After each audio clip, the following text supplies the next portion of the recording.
नमस्कार दोस्तों, एक बार स्क्रीन पे नज़र मारिए। क्या आप इस शख्स को जानते हैं? कौन है ये शख्स और ये किसके साथ विनिंग पोज बना के खड़ा है? अगर नहीं जानते तो मैं आपका ध्यान लेके जाना चाहता हूं एक ट्विटर हैंडल की तरफ। आप देख सकते हैं जो मैंने शख्स पहले दिखाया है, जो ये शख्स है, इन दोनों का चेहरा सेम है। अगर पहचान गए हो तो कमेंट सेक्शन में लिख के बताइएगा कि कौन है ये इंसान। और अब मैं अपने उन दोस्तों को जिनको नहीं पता उनको बता देना चाहता हूं, इनका नाम है निश्चल शेट्टी। किसी ज़माने में ये वजीर एक्स के मालिक हुआ करते थे। जी हाँ, हुआ करते थे। लेकिन अब वजीर एक्स का मालिक कौन है ये भी आपको कमेंट सेक्शन में लिख के बताना होगा अगर आप जानते हैं। जो मेरे दोस्त नहीं जानते उनको मैं विस्तार से समझाऊंगा कि क्या उनके फंड्स सेफ हैं या उनको अपने फंड्स के साथ क्या करना चाहिए। लेकिन उससे पहले एक बात आपको बता देता हूं, इंडिया में एक नई एक्सचेंज लॉन्च हुई है कॉइंसबिट के नाम से। डिस्क्रिप्शन में मैंने लिंक दिया है, लिंक को क्लिक करके आप कॉइंसबिट में अपना एक्सचेंज अकाउंट ओपन कर सकते हैं।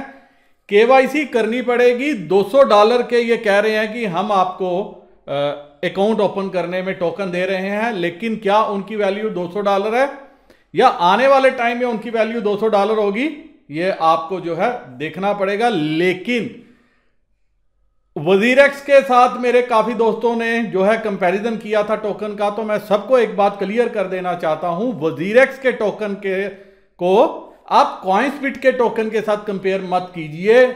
वजीर एक्स पे बाइनेंस का हाथ है। जी हां, बाइनेंस का हाथ है। और बाइनेंस के मालिक कौन है वो सभी जानते हैं कि वो चाइना के हैं। और आने वाले टाइम में कब चाइना धोखा दे जाए मुझे पता नहीं। इसीलिए कॉइंसबिट अभी जो क्लेम कर रहा है $200 के टोकन देने का, तो आने वाले टाइम में क्या वो वैल्यू बनेगी मुझे अभी उसका भी पता नहीं। रीजन उसका ये है कि मैंने जब उनकी टीम देखी, हालांकि ये मेरे साथ 3-4 महीने से बात कर रहे थे, 2-3 बार इनका प्रपोजल आगे बढ़ा। जब ये एक्सचेंज लॉन्च करने वाले थे, फिर इन्होंने कहा सर कुछ आप सजेस्ट कीजिए। मैंने इनको सजेशन दिया, उस सजेशन पे इन्होंने काम नहीं किया। मैंने कहा अगर आप लोग इतने सारे सीरियस हो, आप सभी बात करो, सुप्रीम कोर्ट में केस लेके जाओ, क्योंकि कब क्या पता सरकार किस दिन आपका दरवाजा नॉक कर दे और क्रिप्टो बैन हो जाए। उस टाइम पे ना इन एक्सचेंज की कोई वैल्यू रहेगी, ना आपका पैसा जो है आप तक पहुंच पाएगा। जिस दिन भी ये बैन लग गया, और सभी जानते भी हैं मोदी सरकार बोलती कम है करती ज्यादा है। रातों रात जिस तरह से नोटबंदी हुई, आप सभी ने उसकी एग्जांपल देख ली है। तो अभी शायद हम सभी के पास ये वक्त है, टाइम है कि हम अपने पैसे को सेव करके रखें। ज्यादा से ज्यादा क्रिप्टो पे बेट लगाने की कोशिश ना करें। कब तक? जब तक कि सरकार कुछ क्लियर डायरेक्शन ना दे। और इससे भी इंपॉर्टेंट, आपने पिछले कुछ दिनों की डेवलपमेंट देखी होगी कि काफी कंट्रीज जो है वो क्रिप्टो पे बैन लगा रही हैं। 3-4 कंट्रीज जो है वो लगा चुकी हैं। और अभी मैं देख रहा था, आप स्क्रीन पे देख सकते हैं, एक बार आप इस न्यूज़ पे नज़र मारिए कि जो साउथ कोरिया है, जी हाँ, साउथ कोरिया भी जो है वो प्लान कर रहा है बैन का। जितनी भी वहां पे एक्सचेंज है, अगर वहां के नॉर्म्स जो है वो पूरे नहीं किए वहां के एक्सचेंजेस ने। और आपने देखा भी होगा सभी एक्सचेंजेस जो है आपसे केवाईसी करवा रही हैं। केवाईसी इसीलिए करवा रहे हैं ताकि कल को जो है वो बच सकें। वहीं अब आप स्क्रीन पे नजर मारिए, ये मैं बाइनेंस की जो है वेबसाइट से लाया हूं, बाइनेंस ब्लॉग जो वो लिखते हैं। तो Binance acquires India's leading digital asset platform WazirX to launch multiple fiat to crypto gateway. तो अब आपको समझ में आ गया होगा कि वजीर एक्स पे जो कब्जा है वो बाइनेंस का हो चुका है। और किस दिन बाइनेंस कुछ ऐसी गड़बड़ कर दे जिससे वजीर एक्स के इन्वेस्टर्स को नुकसान हो जाए, कोई पता नहीं। अभी अगर आप देखेंगे हर दिन जो एक नया चाइनीज कॉइन है, जी हां चाइनीज कॉइन, वो इंडिया में वजीर एक्स पे लॉन्च किया जा रहा है। क्या आपके फंड सेफ हैं? या अब आप आपसे पूछिए। टिकटॉक का आपने हाल देख लिया, चाइनीज ऐप का हाल देख लिया, और किस दिन भारत सरकार की आंखें खुल जाएं और वो बाइनेंस को ब्लॉक कर दे, भारत सरकार की आंखें खुल जाएं, वो वजीरेक्स को ब्लॉक कर दे, और उस केस में आपका क्या होगा, वो आप अपने फंड्स की जो है खुद ही देखभाल कीजिएगा। ऐसा मैं क्यों बोल रहा हूं? इसका रीजन एक है कि मेरे एक दोस्त ने मुझे मैसेज किया कुछ दिन पहले, कहा कि सर जो हम क्रिप्टो से मुनाफा कमाते हैं, कुछ ऐसा प्रोसेस बताइए कि हमें उस पर टैक्स ना देना पड़े।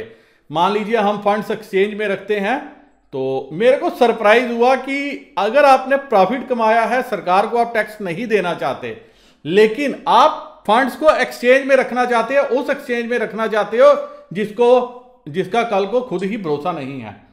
अब एक बार आप इस न्यूज पे नजर मारिए।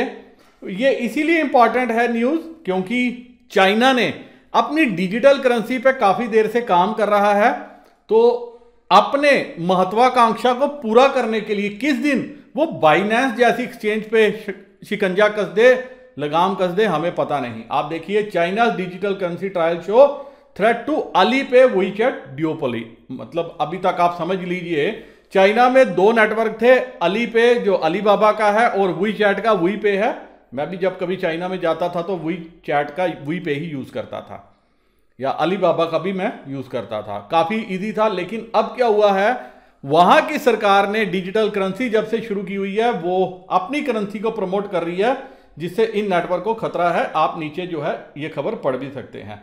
लेकिन उसके बाद मैं आपको बताना चाहता हूं, the banks are persuading merchant and retail client to download digital wallet so that transaction during the pilot program can be made directly in digital yuan। तो अपने युआन को प्रोटेक्ट करने के लिए, अपने युआन को आगे चलाने के लिए चाइनीज गवर्नमेंट क्या कर रही है, डिजिटल युआन को प्रमोट कर रही है, जिससे बाइनेंस जैसी एक्सचेंज का क्या होगा आने वाले समय में मुझे पता नहीं। एक एक्सक्लूसिव वीडियो भी मैं प्लान कर रहा हूं बाइनेंस का सच इस नाम से, क्योंकि चाइना जो है ये पूरी वर्ल्ड की इकोनॉमी को खाने में लगा हुआ है। कैसे खा रहा है, क्या कर रहा है? अगर किसी दिन बाइनेंस ब्लॉक हो जाए, जिस तरह से वहां की सरकार ने, चाइना गवर्नमेंट ने अभी अलीबाबा ग्रुप के साथ किया, अगर आपको नहीं पता एक बार गूगल सर्च कर लीजिए। अलीबाबा सबसे पावरफुल ग्रुप, अगर चाइना का, सरकार उस पर शिकंजा कस सकती है। अलीबाबा का आंट फाइनेंशियल्स का एक आईपीओ आ रहा था, वो आईपीओ तक रोक दिया गया। वो सबसे बड़ा आईपीओ था चाइनीज हिस्ट्री में, उस आईपीओ को रोक दिया गया। तो आने वाले टाइम में अगर बाइनेंस का भी कुछ ऐसा हाल हो जाए, या क्या पता बाइनेंस जो है वो वर्ल्ड की पैसे को इकट्ठा करने के लिए वहां की सरकार का कोई ही मास्टर प्लान हो, इसके बारे में भी हमें पता नहीं है। तो मेरा कंसर्न यह था कि अपने फंड्स को जैसे ही आप ट्रांजैक्शन करते हो, फौरन अपने बैंक अकाउंट में ट्रांसफर करो, ताकि इन केस किसी दिन कोई प्रॉब्लम आ जाए, कोई दिक्कत आ जाए, तो आपका पैसा आपके हाथ में रहे। 30%, 40% जितना भी आपका टैक्स बनेगा, मुनाफा होगा तो टैक्स देने में दिक्कत नहीं है। लेकिन इन एक्सचेंज के पास अपना फंड बेकार में पड़ा रहने देना, यह भी कोई समझदारी नहीं है। दूसरी इंपॉर्टेंट बात, एक ही एक्सचेंज में जो है अपने सारे फंड्स मत रखो। अपने फंड्स को क्या करो, डाइवर्ट करो अलग अलग एक्सचेंज में। जहां पे लगता है बाइनेंस में करो, जहां पे लगता है वजीरेक्स में करो, थोड़ा सा फंड दूसरी एक्सचेंज में करो, थोड़ा सा फंड कॉइन डीसीएक्स में करो। हालांकि मुझे वजीरेक्स से ज्यादा कॉइन डीसीएक्स पे फेथ है, मैं कॉइन डीसीएक्स से भी ट्रांजैक्शन करता हूं। रीजन, वजीरेक्स में जैसे चाइना ने कंट्रोल कर लिया है, कंट्रोल जमा लिया है, वो मुझे नहीं भाता। दोस्तों, इस वीडियो का मकसद आपको किसी भी तरह से डराना नहीं है, लेकिन क्रिप्टो विद एसबी में मेरी ये हमेशा कोशिश रहती है कि आपको फ्यूचर के बारे में सावधान करके चलूं। तो मल्टीपल एक्सचेंज में आपका अकाउंट हो, वो मैं इसलिए बोल रहा हूं ताकि एक एक्सचेंज को अगर प्रॉब्लम आए, आपके फंड्स को प्रॉब्लम ना आ जाए।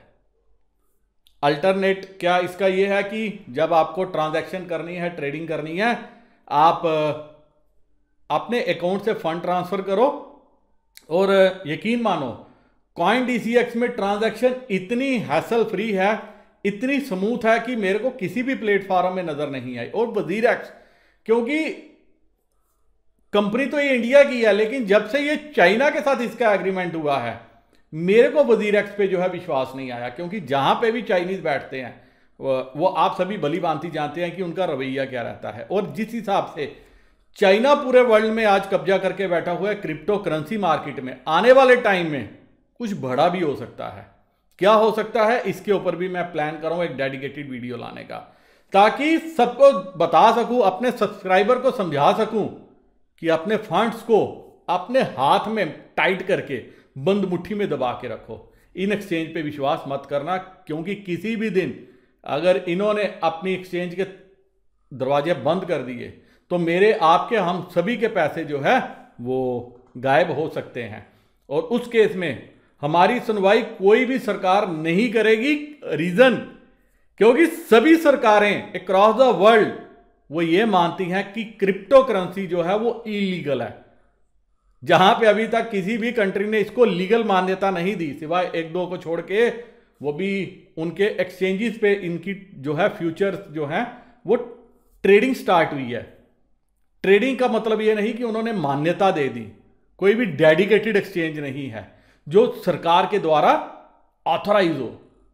तो इसका मतलब क्या हुआ, आने वाले टाइम में अगर सरकारों को लगता है कि उनको प्रॉब्लम आ सकती है, उनकी करेंसी को दिक्कत आ सकती है, तो इन करेंसियों को ताला लगाने में कोई भी टाइम उनको नहीं लगेगा। इसलिए मेरा पैसा जो मेरे हाथ में है, मतलब अपना हाथ जगन्नाथ, उसी पे ही आपको विश्वास करके चलना है। दोस्तों, वीडियो लंबा हो रहा है, वीडियो मैं खत्म करने की इजाजत चाहता हूं। मेरा मकसद इस वीडियो के माध्यम से सिर्फ यही समझाना था कि मल्टीपल एक्सचेंज में अकाउंट ओपन कर लो। कॉइन्सबिट नई एक्सचेंज है, सक्सेसफुल होगी नहीं होगी, क्या होगा वो पता नहीं है, लेकिन आपको इस एक्सचेंज में भी एग्रेसिवली अपने फंड्स जो है नहीं डालने। फिलहाल जो $200 के ये फ्री कॉइन बोल रहे हैं, वो फ्री कॉइन इकट्ठे कर लो। आने वाले टाइम में इन्होंने भी किसी एक्सचेंज के साथ, बड़ी एक्सचेंज के साथ अपना टाई अप किया। वैसे भी कॉइन्सबिट यूरोप में बड़ी एक्सचेंज है और उन्हीं का ही फ्रेंचाइजी ये इंडिया वाले जो है वो क्लेम कर रहे हैं। टीम कितनी अग्रेसिव होगी आने वाले दिनों में मुझे पता नहीं, क्योंकि अभी मैंने जब टीम के बाकी मेंबर देखे हैं, मुझे लगा कि ये क्या कर पाएंगे आने वाले दिनों में, क्योंकि खून नया है, जोश लग रहा है, लेकिन उम्र छोटी है। और क्रिप्टो एक ऐसी फील्ड है जहां पे तजुर्बा ये मैटर करता है। वीडियो यहीं खत्म करने की इजाजत चाहता हूं। क्रिप्टो विद एसबी ट्विटर पे, इंस्टाग्राम पे, टेलीग्राम पे आप ज्वाइन कर सकते हो, फॉलो कर सकते हो सुशांत बख्शी को फेसबुक पे। कॉइन्सबिट डिस्क्रिप्शन में लिंक दिया हुआ है, क्लिक करके ज्वाइन करके केवाईसी करना नहीं भूलना। नमस्कार, जय हिंद।